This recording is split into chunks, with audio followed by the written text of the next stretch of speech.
Just want to welcome you all to our first ever evening with a naturalist.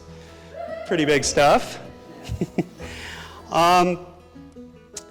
Tonight is really made possible from a lot of people, but I would be remiss if I didn't point out our sponsor and generous benefactor, Good Food Store, who made this possible. Also like to thank the Dram Shop for providing some beverages. And definitely a huge thank you to Hank Green of the SciShow for being our moderator this evening. Thank you, Hank. So this is a pretty cool thing. It's not every day that you get to have this kind of access to a preeminent scientist and paleontologist and geneticist. Jack is truly a giant in the field, and I'm sure everybody in here knows many of the things that he has been involved with and discovered, including discovering Maiasaur and the first embryonic fossils in North America in the shell. He's also found T-Rex bones that provided actual protein material. He's been doing incredible things with geneticists, speaking of this, and in figuring out, can we build a dinosaur? And as we may get into, it turns out, yes, you can definitely build a dinosaur, and you can build a lot of other things, too. Jack's worked on some kind of popular movies you may have heard of called Jurassic Park. And he's just one of the neatest guys you'll ever meet. So I'll just say one last thing. He is also an ardent supporter of getting kids involved in science and getting kids outside, which is something that we here at the Montana Natural History Center are also very, very much committed to. So without any further ado, I'd like to welcome to the stage Hank Green and Jack Horner.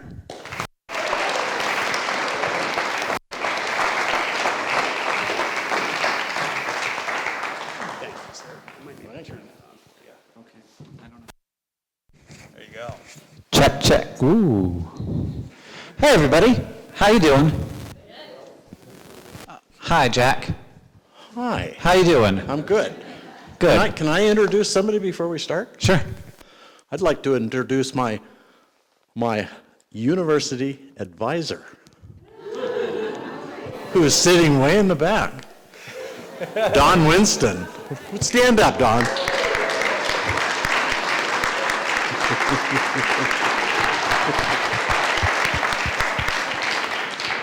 So if I make any mistakes, it's his fault. Will he let us know? Yeah, Dean Solberg. We're not going to talk about him. Was there a battle over your academic future? That might have, there was a lot of things. Were there a lot of battles against? Although he did give me something nice once. The dean did, or your advisor? He gave me a lot of pink slips. Can you get fired from school? I got fired from school. Yeah. Many times. Okay, we're going to get there, but let's start earlier. So I was talking to Jack earlier today. Luckily, I've gotten to do this twice, so it'll be better the second time for you guys. You found your first dinosaur bone when you were 8, unless you lied to me earlier today. Was that a lie? No, I found my first dinosaur bone when I was 8. Do you think that that's a record? No. Oh! I think anybody that lives like in Cutbank, Montana could have found it when they were a lot younger than that. Yeah. Maybe you found one before you were, you just don't remember. No, I lived in the wrong formation. Okay. So you're, do you feel like you started at the age of 8 and that you found like, you basically tripped over a lifelong, a lifelong career as a paleontologist? I don't know. What do you mean? It's just strange. I try not to trip over them. It is strange to me to have. I mean, was that an event in your life that cascaded, or was that just a thing that happened? No, I have loved dinosaurs. I'm pretty sure I was born this way. I was digging in my backyard when I was really little, and I love finding fossils. And I didn't have dinosaurs. I had clams and seashells and stuff like that. But I don't know. That's all I've ever done, really. That is not all you've ever done, but we'll get to that. You don't even dig at all anymore. You just have people dig for you. Well, that's not well, that is true. Yeah. That's what graduate students are for.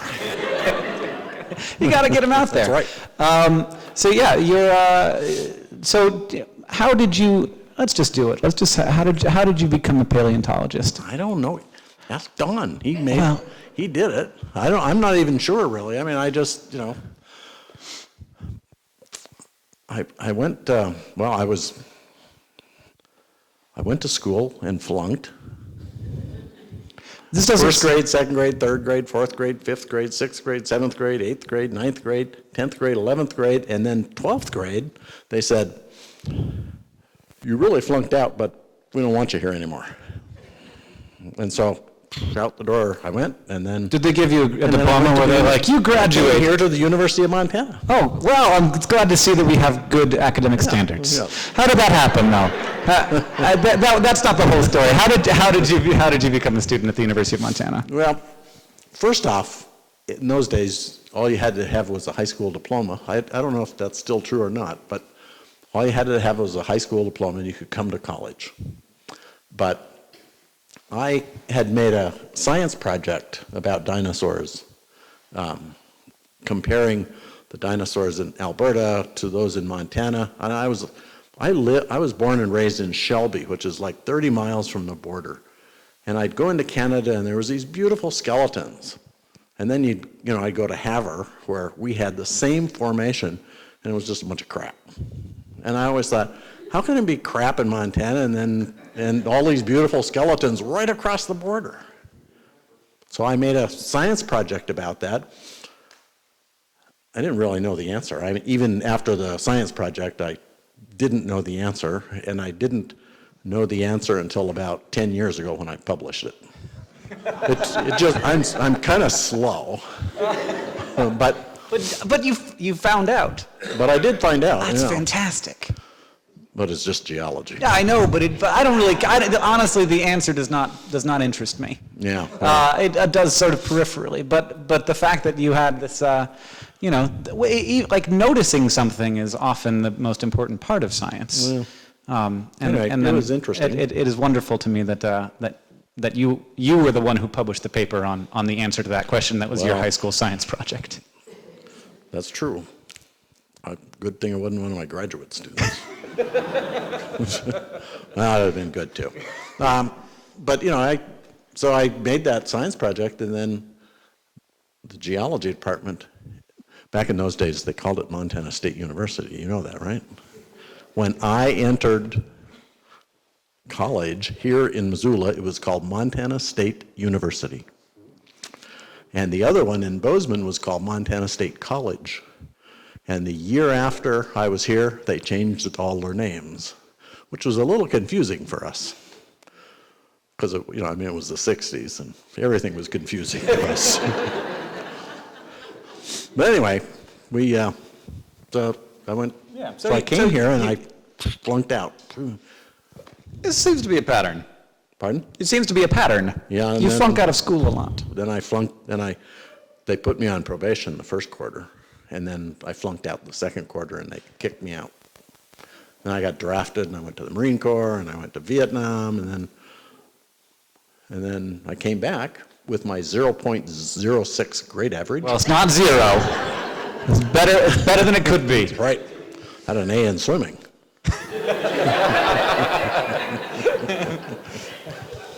So then I went back and flunked out some more. Well, I think that this is fascinating. Obviously, there's maybe a bit we're leaving out here, which is that that back in the 60s, there weren't a lot of provisions made for people who were dyslexic. That's true, but people just assumed that I wasn't very smart. Well, I really not all wasn't. people. Somebody must have kept Well, getting you back for into some school. reason, Don, I don't know, Don and Jim Peterson, they kept writing these letters and saying, we don't know what's wrong with him, but he likes dinosaurs. I want to read that letter. To me, it seems likely that you were very good at things, but maybe not writing them down or reading them. I should have saved it. I had this wonderful paper that I wrote, scientific paper, that Don edited with his green pen, and the whole thing was green. I mean, I don't think there was one single word he liked. So, you know.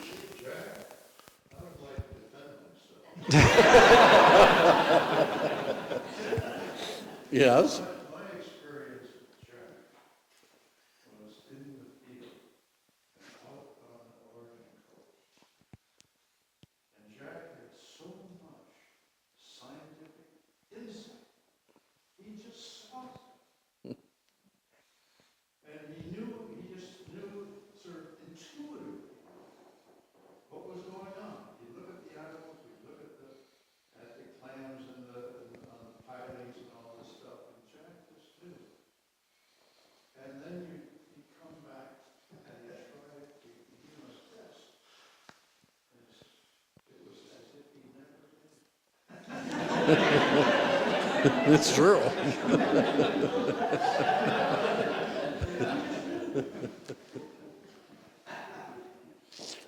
Well, And some of the things that Jack had noticed on those field trips, I still remember because they taught us so. So Jack had, Well, in the field, Jack has this incredible insight. well, thank you, Don. But I didn't do well in school. well, let's talk about the field then. Could you answer this question? If you can't, that's fine. What's the most excited you've ever been in the field? I don't think we should go there, but.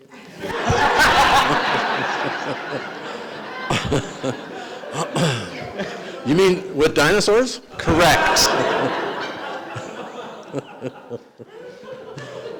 With dinosaurs, it was actually a time when Don was with me for some reason. Can't even remember why. I think it was the last time he and I were in the field together. We were just wandering over the top of a hill, and I looked down, and there was some pieces of eggs, and they were weathering, and they were sort of cracked, and so I helped crack them a little more. So you found a fossil and you just broke it? That's what I do. That's usually what I do. And there was baby dinosaurs in the eggs, and they were the first dinosaur eggs found in the Western Hemisphere. They were the first dinosaur embryos found in the entire world. Wow. Clap for Don, because he made us walk way out there.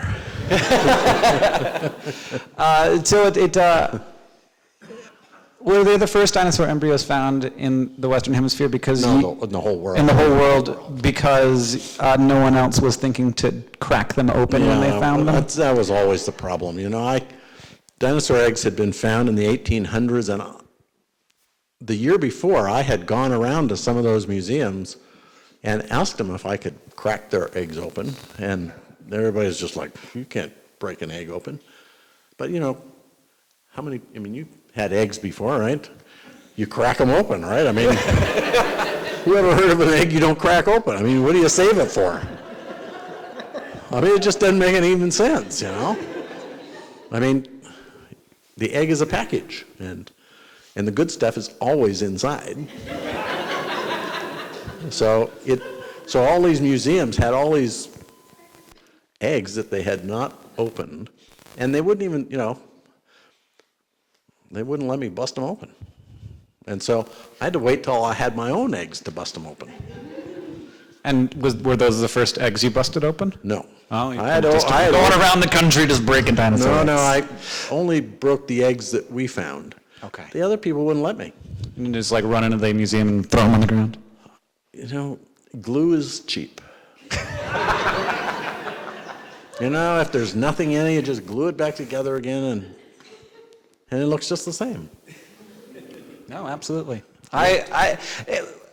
It's just, you know, it's mind-boggling if you think about it. You know, I mean, as soon as you break the first one that has something in it, you're like, well, why didn't somebody do that before? Did everybody across the world just start breaking eggs? Well, Within they the next start few CAT years. scanning them. It's way less fun.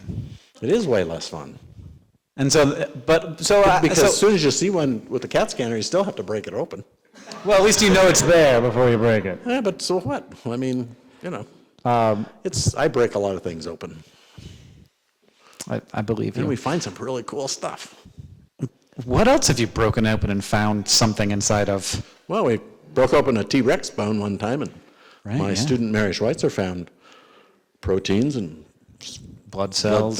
cells and blood vessels and, yeah, all sorts of things. I guess that's pretty cool. Yeah, breaking things, you know, it's like a toaster, you know, you break it to see how it works. Except it's a dinosaur. Remember that. Okay. So when you break open a dinosaur egg and there's something in there, how do you then do you then try and take the baby dinosaur bones out of the matrix and Yes. see how Yes. they fit together? We do, and we got most of the skeleton out, and I identified it as a hypsilophodontid dinosaur. And then a few years later, my graduate student corrected me. It was a meat-eating dinosaur instead. You were just totally wrong. I was totally wrong. Okay. Yep. Yep. That's science. Yeah, I've been wrong quite a few times. I also have. Have you? It's, Yeah, it's good for us. so you get these. I want to go back to that moment where you found these dinosaur eggs, you break it open, you see there's something inside. What's that feeling like? What's it? What? What's that feeling like? It's cool. Was that like? But, you know, paleontology is one of these things that, you know, everything's actually in rock. And so even if you can see a little bit of it sticking out and it's really exciting, it's sort of patient jumping up and down because it takes a long time to get it actually out of the rock. So you just have to, you know, you're really excited inside, you know, but you really don't want to hop up and down because you know how much work there is to get to it. But was that a significant moment for your career? Were you able to write a paper on that? Were you able to get you a good job? I wrote a lot of papers on it. Okay. But, yeah, I didn't get me a job. I already had a job. So. Okay. What were you doing then? What was your job? Well, you know, so after I got done taking all of the classes, I'm pretty sure, all the classes in the geology department that had anything to do with paleontology and stratigraphy and what we call soft rock geology, then I just started applying for jobs around the world where they spoke English. And I got a job at Princeton University as a technician, cleaning the rock off of bones. And that was 1975. And then 2 years later, I went back to the place where I'd found my first dinosaur bone as a little kid at 8, and I found a dinosaur egg. And I think it was either the first or second dinosaur egg found in the Western Hemisphere. And so I knew that the formation the rock unit was a good place to look. And then the next year, the woman named Marion Brandvold had found some little bones, and she asked my friend Bob Mackla and I to come over and identify some larger bones in her rock shop in Bynum. And we went over there and identified all the dinosaur bones, and then as we were leaving, the rock shop, she says, "Oh, by the way, do you know what these little things are?" And I knew what they were. They were the first baby dinosaurs, basically ever. And so we told her they were really important, and she showed us where they were. And we excavated a nest of 15 baby dinosaurs literally out of a nest-like structure. And so my first official publication, my first paper was in the journal Nature, which is a very popular scientific journal. And so Princeton University, where I was working, promoted me to research scientist. That's not bad. That's a good job going out there and go to that rock shop. That's right. Yeah. So how do you know whether it's a baby dinosaur and not just a tiny dinosaur? What is the difference between those two? Because I assume that there's not a lot in the fossil record. So you find a small dinosaur, you think that's an adult small dinosaur. Well, I actually had to argue. There were a lot of scientists at the time when I brought the baby dinosaurs back to Princeton. There were quite a few scientists that said they can't be babies. They must be just small adults, because no one had ever seen a baby before.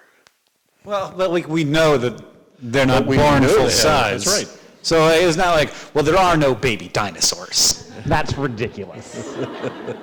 And they were in this, bowl-shaped thing all together, and they're all the same size. And they also had, as we all know, even with ourselves, when we're really tiny, when we're juveniles, none of the bones aren't fused together in our heads, and you got soft spot, and basically, juvenile bones are not stuck together yet, and the baby dinosaurs were the same way. Their bones were not stuck together, so it was really obvious that they were babies. But for all these people that just had all these preconceived ideas about, you couldn't really find one. Right. They had to be adults. Just like those people who don't want to break open a dinosaur egg. Exactly. Yes. Well, sometimes you're right. Occasionally, I'm right. The fascinating thing about paleontology for me, especially listening to you talk, hearing about your career, is that it's not, it seems like it's learning about dinosaurs, or it's just digging dinosaurs up and being like, look, I put that in a natural history museum, and isn't that, obviously that's not a thing that was dug out of the ground. Because I figured Jack was about to tell me off.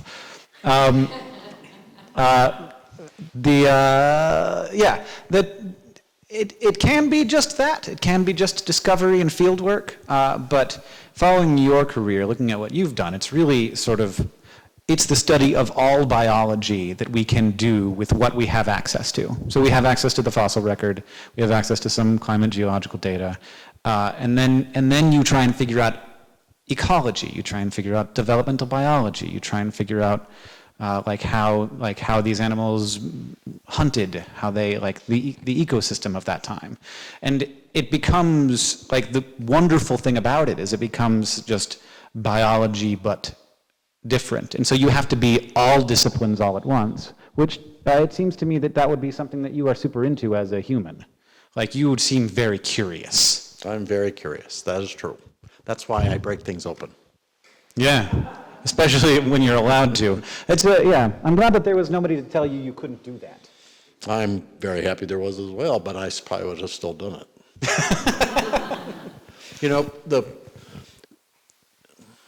So one of the things we did when we had those eggs was not only break them open, but then slice them open and make these very thin, what we call thin sections. Potato chips. So we could basically pass light through them and look at the internal structure of the bones of the embryos. And that sort of initiated this whole business of, we realized there was so much information in those little baby dinosaurs inside their bones that we started I'd take a Sawzall and start cutting up bones like T-Rex bones.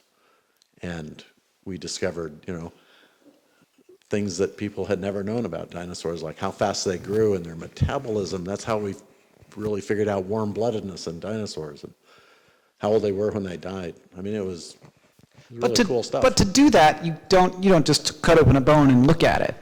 You have to figure out, like, how do we tell a living animal today's metabolism and growth cycle by looking at their bones? And I don't know, like, did you just, I mean, you're out of university, you just go to a colleague and say, what can you know by looking at something's bones? Well, I had sort of hoped that would happen, but it didn't happen, and we actually had to then test it on modern animals. Right. Well, it was shocking to me. I mean, we had all these baby dinosaur bones, and we could cut them open and look inside and see all these structures, but we didn't have anything to compare them to because no one had actually done a modern animal the same way. So we had to do those too. And then you learn a bunch of stuff about modern animals That's too. right. And that's sort of, that's how we started. That's the whole dinosaur bird thing. You just pointed to a bunch of birds. Yeah. It's like, I don't know what he's pointing at. Is there a dinosaur back there? There's a dinosaur back there, yes. There's several. Yeah. Reptiles. So you found a nest of dinosaurs. It looks, 15 baby dinosaurs in a nest. Yeah. That's more like a bird than a reptile. Birds No? are reptiles. I'm trying to make a distinction between us thinking that dinosaurs were more reptilian and now thinking that they're, in fact... Birds are dinosaurs. Yes. Dinosaurs are reptiles. Therefore, birds are reptiles. I mean, if you go back far enough, though, we all have one common ancestor. So are we all just We're not archaea? all reptiles, no. Okay. Birds are dinosaurs. Okay. The question that I'm asking, you are correct. The question that I'm asking is was that a step along the path to people coming to terms with the fact that birds are the direct ancestors of dinosaurs? Yes. Yeah. Yeah, and now, now we realize that virtually every characteristic that we think of as being a bird characteristic, other than the flight feather, is actually something dinosaurs had first, before flight. Hollow bones, the wishbone, three-toed foot, the funny way that when we fold our arms and hands, when they fold their wings, they have a semi-lunate carpal here. They have this thing that makes their wrist go this way. So they, Chicken wing. Chicken wing, that's right. A bird wing. Dinosaur wing. Yes, it's a dinosaur wing. So was that idea out there before your find? John Ostrom at Yale University had really presented the first. He had found Deinonychus, aka Velociraptor, in Montana, in south of Billings. He'd found this dinosaur, and he was basically looking. It didn't look anything like other reptiles, right? And so he was comparing it with all sorts of things, and it compared best with Archaeopteryx, the primitive bird. And so he was basically the first person to say, birds are the descendants of dinosaurs. And it was right at, it was in the late 60s, and then, just a few years later, we find the baby dinosaurs. And so it all started sort of piecing it together. And there are still a whole bunch of people that do not believe that birds and dinosaurs are related. And I liken them to the Flat Earth Society. because really, I mean, we have hundreds of characteristics that they share. So, was there anything else about that find about that nest that gave us insight into the behaviors of dinosaurs, things that we?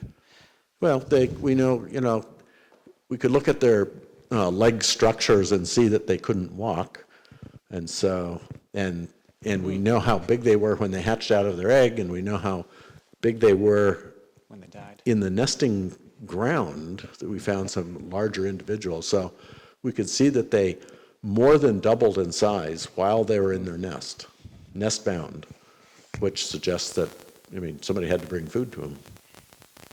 So that's parental care, parental feeding, basically like birds. So basically, birds are like dinosaurs. So you have spent a lot of time, I feel like, thinking about how to make a dinosaur. I think you might have written a book about it. I might have. It might be available at the front desk. It might be, yes. And as far as I can tell, this is like obvious. You just you find some amber and you drill out the blood and you get the dinosaur blood out of there and you clone the DNA and then you put it into an ostrich egg or something, and then it hatches and you got a T-Rex. I've seen the movie. Yeah. What is happening with this thing? You don't really have to do that. What are you doing? I'm loud. You don't really have to do that because, the bird is the dinosaur. Right, see, we've already got dinosaurs. Yes. The good news is we don't have to bring them back. They're all over the place. That's right. There's one nesting under the fire escape Yep. at my office who has abandoned her babies. Terrible parental care. Right. They're frozen now. It's very sad. But the good news is they don't smell because it's cold. Anyway, that's just my life. Deal with dead pigeons. Yeah, but yeah. So path one to making a dinosaur, cloning a dinosaur. How did that go with your thinking about that? Yeah, so I worked on Jurassic Park, and the dinosaurs were really cool, and the animatronics were really cool because they're being run by 50 puppeteers that make them look real. But I thought, birds are dinosaurs, so we really could make a dinosaur. And the amber wasn't going to work. We tried that. Mary Schweitzer and I my student, we had a grant from the National Science Foundation to attempt to extract DNA from a dinosaur, and it didn't, and that failed. It just doesn't last long. I mean, we probably will get DNA, tiny pieces of it. Because there's been protein, right? We are getting protein, but there's still pieces of that too. Yeah. And we have heme from hemoglobin. I mean, we got a lot of stuff out of them, but and we know the DNA is there, or at least small pieces of it, but you're not going to make a dinosaur. Basically what they do, and remember what they did in Jurassic Park, they extracted some DNA from the mosquito that bit the dinosaur, and then they added some frog DNA, and because that really would work if you had enough DNA, but considering how much DNA we probably would get, if you added frog DNA to it and cloned it, you'd probably get a frog with an attitude. That's about it. Worth it. Yeah, Let's try. Okay. So anyway, I don't know. I always thought it'd be cool to have a dinosaur. I believe that is something you would want. Yes. I mean, I think that you like doing the field work. I think that you like finding dinosaurs and learning about them. But also, I think that you want to have a small dinosaur as a pet. Small dinosaur, yes. So as a pet, do you want it, or do you want it to be at the lab? Would you want it to have it in your house and be like, hey, I would have brought it here if I Charles? Yeah. Then you'd be chewing on your leg, probably. Hopefully well trained. Yes. So anyway, all birds are related, so all birds are equally dinosaur, and so there are a lot of, basically, evolution works by, adapting genes for different characteristics, and sometimes those genes are turned off, right? So as evolution goes on, some genes get turned off, and some of those genes we call atavistic genes. They're ancestral genes that are just literally turned off. But every once in a while, they accidentally turn on. So every once in a while, snakes are born with legs. Yeah, or sometimes even whales. Or people have tails sometimes. Or sometimes, yes. And so those are atavistic genes. And so My assumption was that well, we knew that teeth were an atavistic gene. How do you know that? Well, rare as hen's teeth. So this is a thing that happens. They do. It does happen occasionally. I'm gonna Google Also, birds are occasionally born with an extra claw on their hand, on their wing, and so. But I hadn't ever heard of a tailed bird. But I assumed You got tail feathers, but no. right. Yeah. But I assumed that my preconceived idea was that that was probably an atavistic gene as well, and so. So you just want to create a bird that has a snout and teeth and arms and a tail, and it's a dinosaur. And then it's a dinosaur. I mean, it is like a little coelurosaur, just like Velociraptor. You know. So it seemed like it was pretty straightforward, and so we started that project, and the teeth were pretty easy. I mean, we can make a bird with teeth. Where do they come out? Pardon? Where do they come out of the face? Along the jaw, just like everybody else's. Are there pictures of this Yes. somewhere? I just want to see. I'm just kind of like, Okay. yeah, I'm just making my head. Okay. So, and a group at Harvard and Yale just this year actually were able to transform the beak of a bird and turn it into like a snout of a dinosaur. So we can change the head now. We know we can do that. The tail we thought would be relatively simple turned out to be very complicated because we didn't actually understand how the tail forms. And my postdocs are working on that now, and they think they have it figured out. But to test it, what we did was we knocked out a particular gene in a mouse, in a knockout mouse, and it actually took the tail out, and it did exactly the same thing we think happened in birds. And so we're about to Who is funding this weird science? Who is like, yes, go on ahead, make me a dinosaur. Yes, well, Am I gonna hear from like a senator being like, no, we need to stop funding this ridiculous scientific research? no, none of all the money is coming from a number of private donors. Oh, it's just And the primary donor is George Lucas. Oh, it's exactly, okay, all right. Yes. I hear he's doing okay for himself. He's doing okay, yeah. But, the cool thing is that, just learning how to turn genes on and turn genes off has a lot of application in the medical field.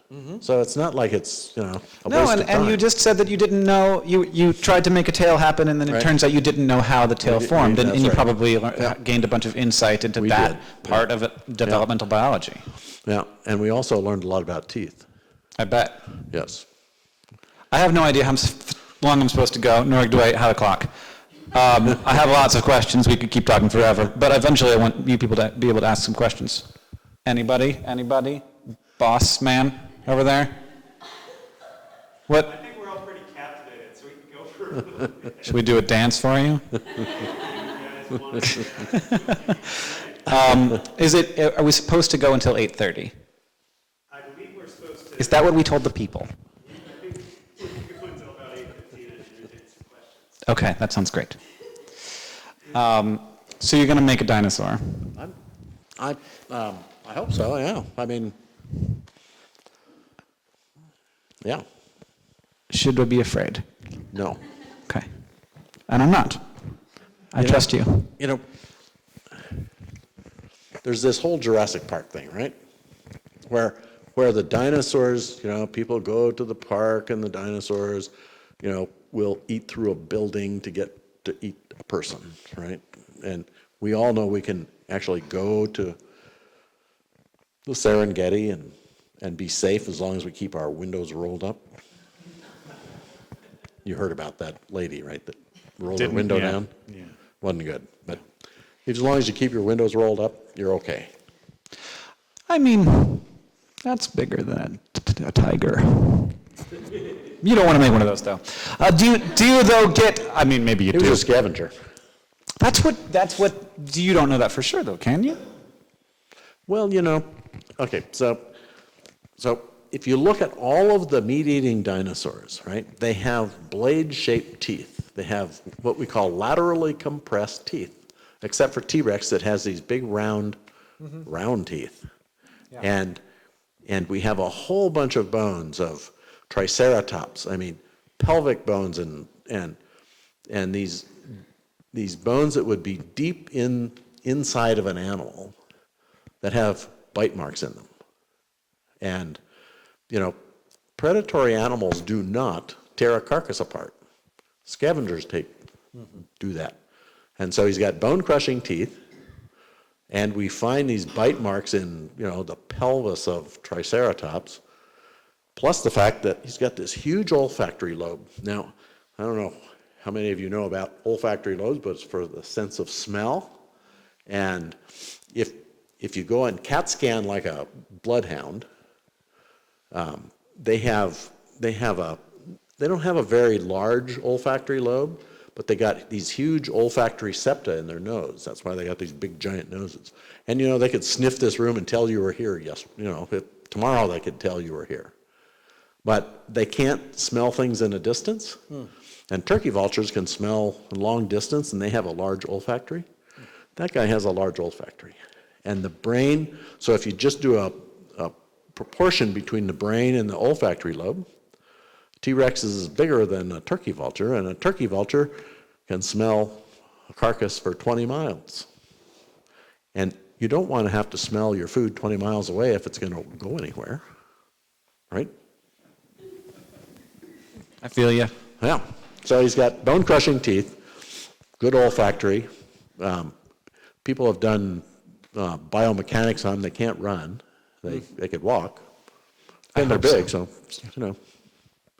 But we also did. I guess if you're fighting over a big carcass, it helps to be big. If you've got other people you're fighting off. Yeah. But we also did so Tyrannosaurus rex is very popular, but it's also really common. It is a common dinosaur.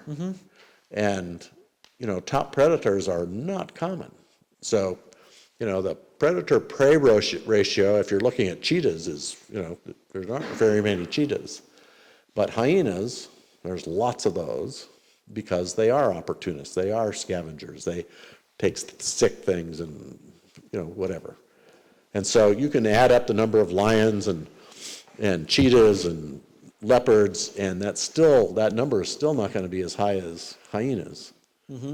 And T-Rex is the same way. I mean, we find as many T-Rexes as we find duck-billed dinosaurs.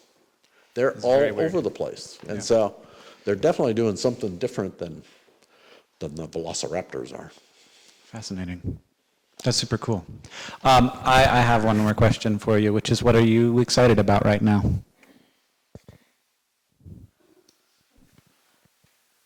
You really want to know? I mean, as long as it's family friendly and everything. Well, I am retiring the end of June from that's the Museum exciting. of the Rockies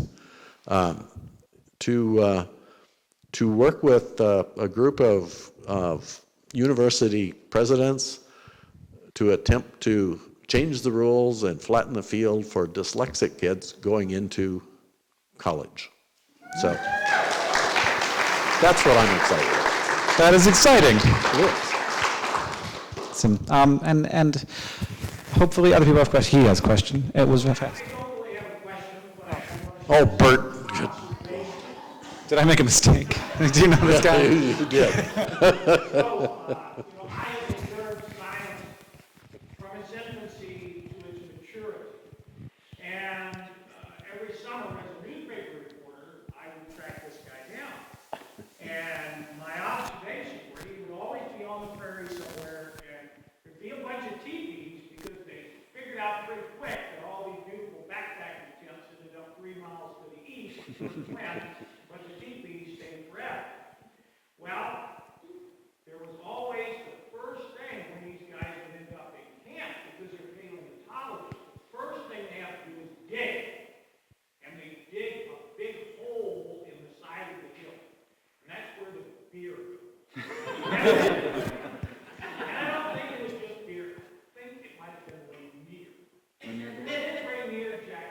It was Rainier, yes.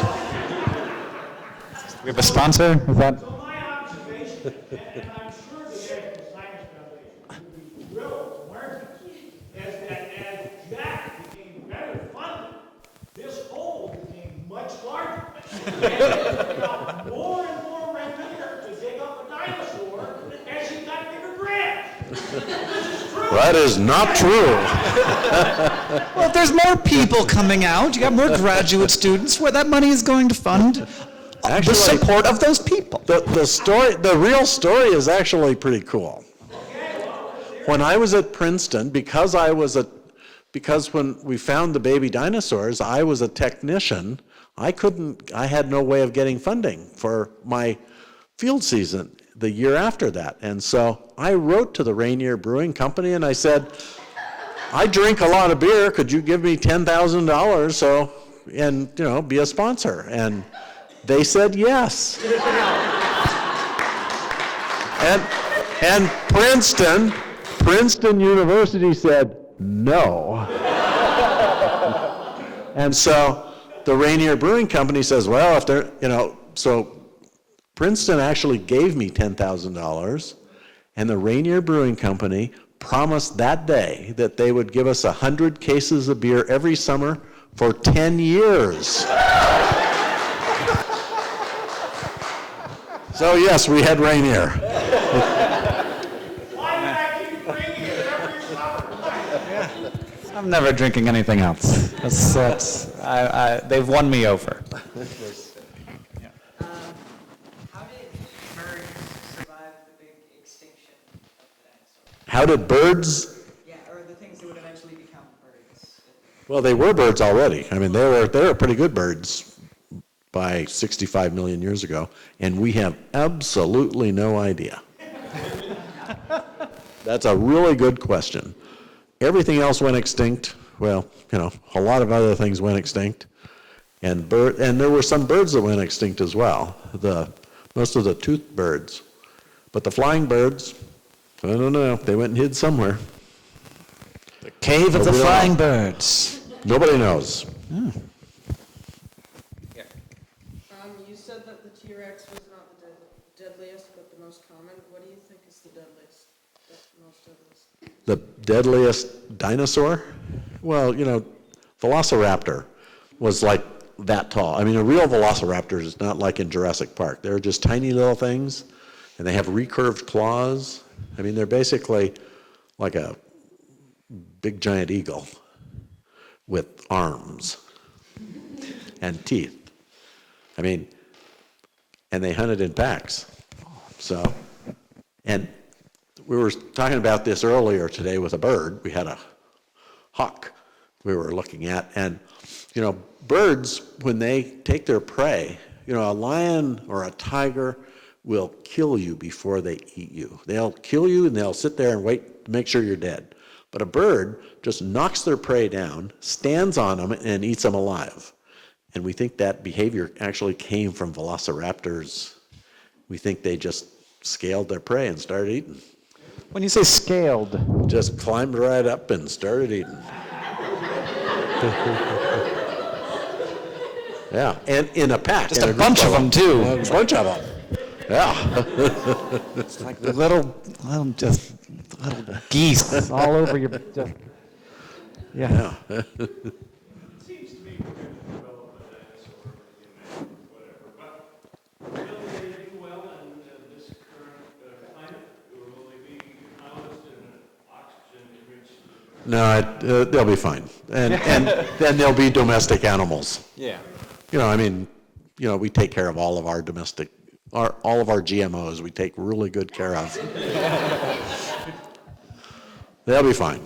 So we're not going to incorporate them into existing ecologies. The No. weirdest invasive species of all time. No, we're gonna take care of them along with the Chihuahuas. Which are very weird animals. Yes, they are. Yes. So I'll actually ask a question, unlike Bert, I can test the statements, but I'll actually ask a question. I make a statement first. Falcons do kill their prey before they eat them. They kill them by biting in the back of the neck and severing the spinal cord, and they have a beak shaped for that purpose. Not all of them. Yeah, not all of them, which is stark. I think some of the mammals tend to do that more than the birds. But what were the largest, have we found any fairly large predators that were dinosaurs? You know, when you're like a velociraptor, you don't have to be large. I mean, they're large hasn't got anything to do with anything because they can scale their prey. They literally have recurved claws, just like a cat. They could literally climb. And if you have 5 or 6 of them climbing, it doesn't matter. I mean, size is not an issue. I mean, what is there some amount of like the goal of like the reason why a lot of herbivores were very large was just that was an okay strategy for dealing with that? Or was it not? Well, the size of the herbivore has probably a lot less to do with the predator than it does with the plant life that it's eating. So brachiosaurs that could put their head way up, obviously we're eating something way up. Well, I mean, even the stegosaurus, a very Stegosaurus big has its animal. head really close to the ground. It's still a very big animal. Yeah, I mean, yeah, bigger than a cow. well, This is a big animal. The first time I saw a cow in real life, I was like, are you serious? That's a lot of hamburgers. yeah. I don't know. I don't know. It's interesting. They could not run fast. They have stubby little front legs and long hind legs, and their hind end would just run right over the top of their front end if they went to running at all. I just pictured one picking its front legs up and running bipedally. They might have been able to do It that. was funny in my head. And it would be funny, yes. Yeah. How did you find out that velociraptors hunted in packs? You should come to Bozeman. We have an incredible exhibit on Deinonychus, aka Velociraptor in Jurassic Park, and we have what we found was a skeleton of Tenontosaurus, which is a plant-eating dinosaur that was about 10 feet long. And when we uncovered the skeleton, we found 12 Deinonychus teeth around it. And it is intact from the tip of its nose to the tip of its tail, but it's missing a leg and a half of an arm. So it's missing some pieces, and it's got all these velociraptor-like teeth around it. And we know that dinosaurs replace their teeth throughout their life, right? So, like every year, they look like it. They literally would have looked like an 8-year-old all the time. Their teeth were just coming in at different intervals, and so they could afford to lose teeth occasionally, right? So when you find, a dozen teeth around one carcass that is not scavenged, but is preyed upon, it suggests that there's more than one individual. And we, judging from that many teeth, estimate somewhere, 4 or 5 individuals. But that is the evidence in this world for pack hunting in raptors. One specimen in Bozeman. That's cool. Yeah. So I've seen that geneticists use chickens often to try to create the dinosaur, and I was wondering if they use any other bird species, or once they figure out how to do it, if they will use any bird prey species to try to. Yeah, those geneticists that are doing that are ones that work for me. Why chickens are used and not other birds for the Dino Chicken Project. It's just because they're easily accessible. And all birds are related, so once you can do it with one kind of bird, you can do it with any bird, except probably a kiwi, which is just Too weird. too weird, yeah. Right. But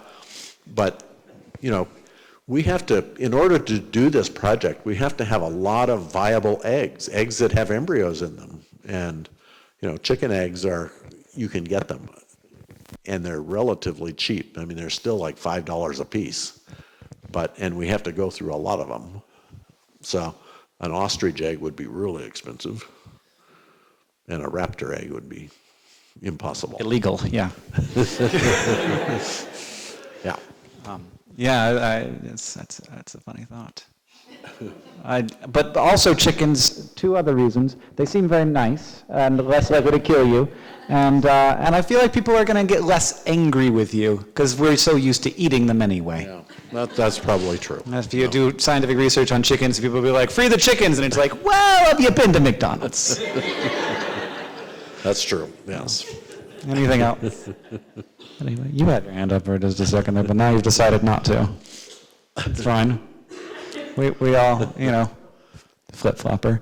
Yes. Have you ever been asked weird questions or like had things yelled at you by creators? Yes. Pardon? Well, I have. Has he ever had been yelled weird things by creationists in his direction? And it's usually about Dino Chicken and playing God. Playing God. Yeah. And my answer is, if there isn't a God, then you can't play God. And if there is a God, then he gave us all the tools to make Dino Chickens with. Right? And if he didn't want me making a Dino Chicken, he shouldn't have given me the tools.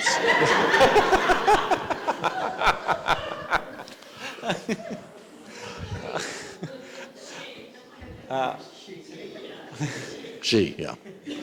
She. Jack, I just wondered how old your son was when he found his first dinosaur, and if he still is interested in dinosaurs. My son, I took him in the field every year since he was a tiny little kid. And I think he found his first dinosaur skeleton at the age of 8. Ha! Take that, Dad. Yeah. When he was 16, I asked him if he wanted, he'd come out every summer, and I asked him if he wanted to be a paleontologist, and he just gave me this stupid look and said, Dad, I want to drive a Porsche.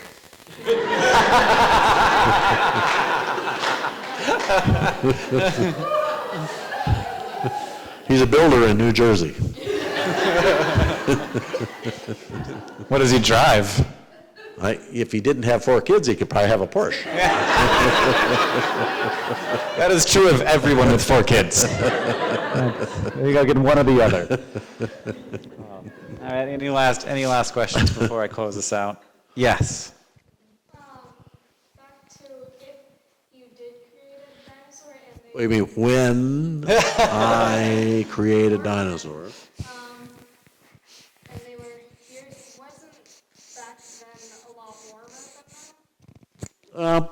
Back then, the question is whether it was a lot warmer back when the dinosaurs were. Well, actually the world, some parts of the world were warmer, and the warmer climate extended wider from the equator than it does now. But dinosaurs lived on the north slope of Alaska, which is, they were living in, the Arctic Circle.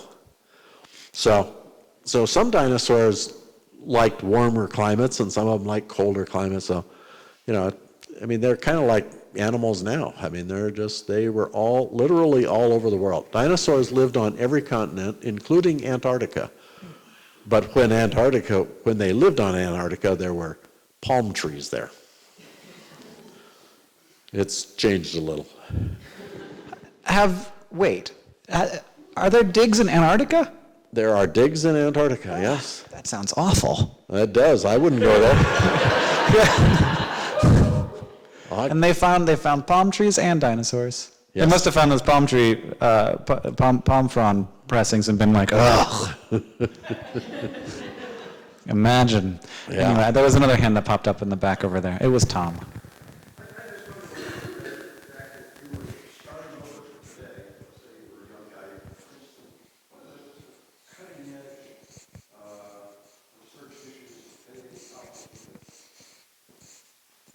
Well, it's developmental biology. That was really why I built the developmental, the paleo developmental biology laboratory, where we're making the Dino Chicken was made actually before that, but basically what we're trying to do is look at some of these evolutionary trends from a developmental point of view. In other Can you words, tell people who might not know what that is, what developmental biology is? looking at sort of the different stages of an embryo through development to see if we can't figure out, well, how the transformation went from a dinosaur to a bird, or from a walking animal to a whale. I mean, there's a whole bunch of these transitions that we're very interested in that we actually can learn by studying developmental biology. And so I think, first off, I think developmental biology is probably going to be the most important aspect of all biology very soon, because we can actually make, shall I tell them about the, I don't know what you're talking about. anyway, so one of the things that, I've theoretically designed and know exactly how to make, I know you're going to laugh, but is a glow-in-the-dark pink unicorn. We can make one. We now can make one. And why wouldn't we? And why wouldn't we? And as wacky as it sounds, I mean, it's actually pretty straightforward. I mean, we know how to do it. Glow in the dark is easy because we have the fluorescent protein that we can make any animal glow in the dark. You can have your kids glow in the dark if you want, as long as you give it to them as an embryo. We can make any animal pink, right? I mean, we know the carotenoids that are required in order to make someone pink, and we actually can design teeth now. We can grow teeth in vitro. In other words, in anything. I mean, we can grow teeth outside of a body, and you can use an epithelium cells from a narwhal and actually grow a narwhal tooth on basically anywhere you want on the body of any animal. So, so you can definitely grow it on the forehead of a horse. So, I mean, literally we could make a glow-in-the-dark pink unicorn. I don't know, I think there's some girls that would like that. So are all the genes preserved through evolution?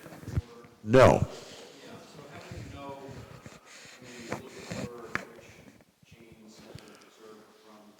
We actually don't know what genes are preserved, but those are the ones we're looking for are the atavistic genes. In other words, we're looking to see if the genes, we're looking for the potential genetic pathways that led from one characteristic to not having that characteristic.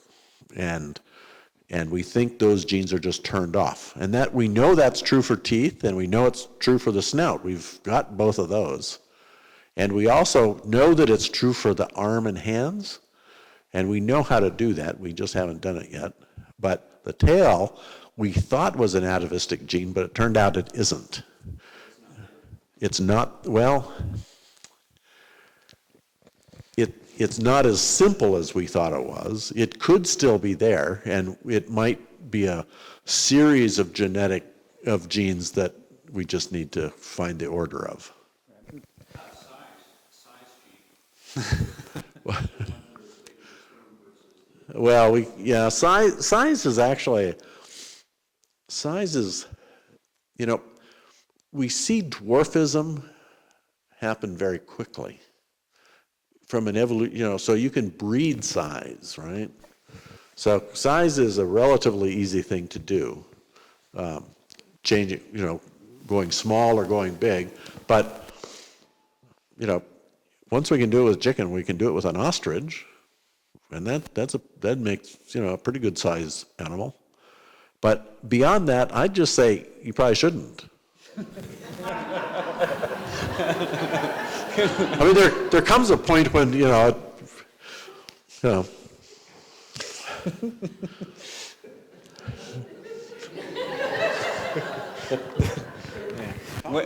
Yeah. That point is when the window doesn't matter anymore. Right, yes, Have to have that be preserved. yes. Well, I just have to, I'll give you one more question. Intelligence Oh, of the gosh. velociraptor compared to the chicken.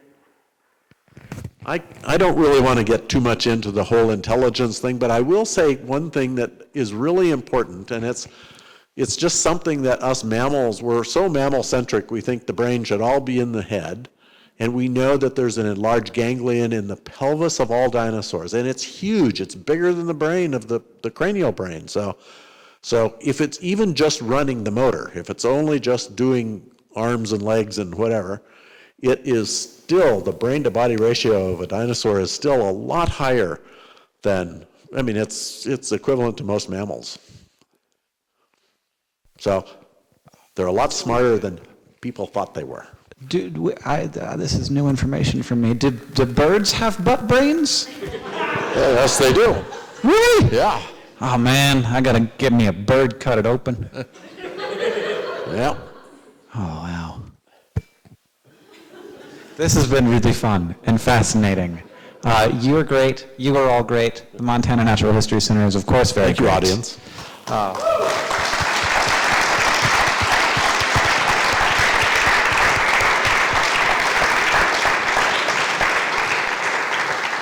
I'm going to give this to Thurston. Well, thank you both so much, and thank you, audience. I hope you enjoyed this evening. I know I did. I do have a question. When can I mean, we danced around this question, but I want to know when I can buy my dino chicken. And how much is it going to be? I don't care. Cost is no object. I work in a nonprofit. I've said this many times before. I mean, we're moving through this project pretty fast, and I would say that, you know, certainly within 10 years, and I think we have to be unlucky for it to be that long. I mean, I'd say, you know, if we're lucky, 5 years. And this mirrors a lot of what we know now about evolution. Evolution can happen really quickly. Yes, Indeed. it can. You gentlemen we're a joy to have. Thank you again. Please be on the lookout for more of our Evening with the Naturalists. We have one coming up in January, as well as at the end of April. You can visit montananaturalist.org for more information to purchase tickets. Let's have another drink and buy some books and get some books signed. Thanks.